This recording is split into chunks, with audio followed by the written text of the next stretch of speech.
टिकुली पेंटिंग्स की trade fair में धूम। ट्रेड फेयर में उमड़ने वाले असंख्य दर्शक बिहार पैविलियन में पहुंचकर एकटक टिकुली पेंटिंग्स की सुंदरता व आकर्षण को देखकर रोमांचित हुए बिना नहीं रहते। बिहार पैविलियन में पहुंचा दर्शक परंपरागत हस्तकला का सूक्ष्म सौंदर्य देखकर मंत्रमुग्ध हो जाता है। यहाँ पर विभिन्न अलंकरणों से सम्मानित विभिन्न विधाओं के कलाकारों की साधना का ही प्रतिफल है कि भारतवर्ष की यह अनमोल विरासत आज भी चलायमान है।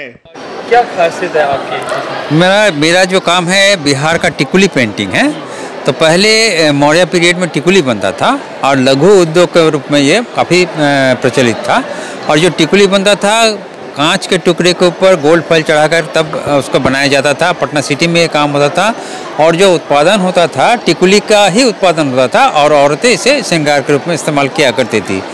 लेकिन पहले लघु उद्योग में था, लेकिन जो कारीगर पटना सिटी के थे वो लोग क्या किए कि बड़ा कांच का टुकड़ा लिए, छोटा कांच का टुकड़ा नहीं लेकर के और उस पर कलाकारी किए, गोल्ड फॉइल चढ़ा करके उस पर कलाकारी किए और वो पेंटिंग के रूप में उभर कर आ गया। ये काम मेरे गुरुजी लालबाबू गुप्ता किए और उनको इंस्पायर किए थे उपेंद्र महारथी, पद्मश्री उपेंद्र महारथी जो बिहार के नामी कलाकार में से एक रहे हैं, वो उनको इंस्पायर किए थे। उसके बाद जाकर के ये पेंटिंग आया और उसके बाद से हम लोग इस कला को आगे बढ़ाने का कोशिश कर रहे हैं। सबसे बड़ा खासियत रहा है इस कला का कि 1982 एशियाड में जो इंडिया का सबसे बड़ा स्पोर्ट्स इवेंट हुआ था उसमें श्रीमती इंदिरा गांधी इसी कला को चयन किए थे और जितने भी एथलीट इंडिया आए थे 5000 एथलीट, उनको सभी को 4-4 पीस करके गिफ्ट किया गया था। ये हमारे लिए और हमारे प्रदेश के लिए बहुत गौरव का बात रहा है।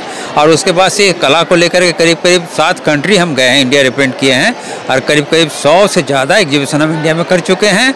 करीब 8000 महिलाओं को फ्री ऑफ कॉस्ट ट्रेनिंग दे चुके हैं जो अपने अपने पैर पर खड़े हैं और इस काम को कर रहे हैं। रोजगार उनको मिल रहा है, साथ साथ हमारा जो कला है पूरे विश्व भर में फैल भी रहा है और साथ साथ उनको रोजगार मिल रहा है। तो ये एक किस्म का कहा जाता है कि बहुत बड़ा हम लोगों के लिए उपलब्धि है और इंडिया गवर्नमेंट की तरफ से इसी कला को 1 डिस्ट्रिक्ट 1 प्रोडक्ट के रूप में शामिल किया गया है। उसमें काफ़ी हम लोग को मदद मिल रहा है इस कला को आगे बढ़ाने में।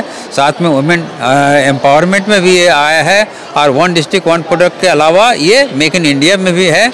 तो हम लोग काफ़ी उत्साह के साथ इस काम को कर रहे हैं और इसका डिमांड भी पूरे विश्व भर में इतना ज़्यादा है, करीब 22 लाख पीस हम लोग अपने ग्रुप के साथ बना करके भेज चुके हैं। अभी भी इसका डिमांड उतना ही है और हम लोग डेली काम को कर रहे हैं।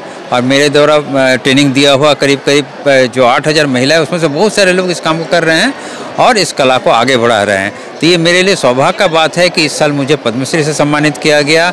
भारत सरकार का इसके लिए बहुत बहुत आभारी हूँ कि इस कला को सम्मानित किया गया और साथ साथ हमें भी उत्साहित किया गया इस कला को और जोर शोर से आगे बढ़ाने के लिए। और इस कला से जितने लोग जुड़े हुए हैं वो काफ़ी उत्साह के साथ अपना काम को कर रहे हैं और हमारे कला को पूरे विश्व भर में फैला रहे हैं। आज दूसरा दिन है और दूसरे दिन में मुझे काफ़ी भीड़ नजर आ रही है कि उत्तर प्रदेश के बाद बिहार पैविलियन के अंदर भीड़ है। तो किस तरह का आपका रिस्पांस मिल रहा है यहाँ पर? बहुत अच्छा रिस्पांस है। अभी तक समझ लीजिए सुबह से हम लाइव डेमो है मेरा और लगातार हम काम करना चाह रहे थे लेकिन बिल्कुल समय नहीं मिल पा रहे। इतने लोग क्वेश्चन कर रहे हैं, इतना मतलब अच्छे ढंग से वो लोग सवाल कर रहे हैं, इसको बताना भी मेरा एक फ़र्ज है। तो हम इस काम को कर रहे हैं और इतना ज़्यादा लोग इसको देख करके प्रभावित हुए हैं और लोग खरीद भी रहे हैं। तो हमको बहुत अच्छा लग रहा है कि यहाँ आकर के कि बिहार की इस कला को हम आगे बढ़ा पा रहे हैं। वास्तव में बिहार पैविलियन ने सभी का ध्यान अपनी ओर खींचने में सफलता प्राप्त की।